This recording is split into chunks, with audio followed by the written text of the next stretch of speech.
আমাদের প্রথম দিনের অনুষ্ঠান বিমানবন্দর থেকে ৩০০ ফিট রাস্তার অভ্যর্থনাস্থল, সেখান থেকে দেশনেত্রী বেগম খালেদা জিয়াকে দেখতে যাওয়া এবার কেয়ার হাসপাতাল থেকে তিনি সরাসরি বাসভবনে চলে আসবেন।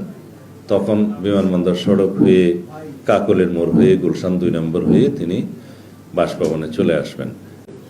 ২৬ তারিখ শুক্রবার বাদ জুম্মা তিনি বাসভবন থেকে রওনা হয়ে প্রথমে শহীদ জিয়ার মাজার জিয়ারত করবেন এবং সেখান থেকে জাতীয় স্মৃতিসৌধে তিনি শ্রদ্ধা জ্ঞাপন করতে যাবেন। এটা ২৬ তারিখ।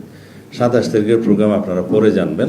সেদিন অন্যান্য অনুষ্ঠানের মধ্যে আমি শুধু আপনাদেরকে আগাম টাইমিং ছাড়া এখন বলতে পারি যে আমাদের সেদিনের অনুষ্ঠানের মধ্যে ২৭ তারিখে তিনি এনআইডি কার্ড এবং ভোটার হওয়ার সমস্ত কাজগুলো সেদিন করবেন। এরপরে শহীদ উসমান হাদির কবর জিয়ারত করবেন এবং যাওয়ার পথে তিনি পঙ্গু হাসপাতালে জুলাই অভ্যুত্থানের যে কর্মসূচি, পঙ্গু হাসপাতালে যাওয়া, তাদেরকে দেখতে যাওয়া সেটা, এবং এরপর আরেকটি অনুষ্ঠান হবে, সেটা এখনো আমরা বিস্তারিত ঠিক করি না, আপনাদেরকে যথাসময়ে জানাবো।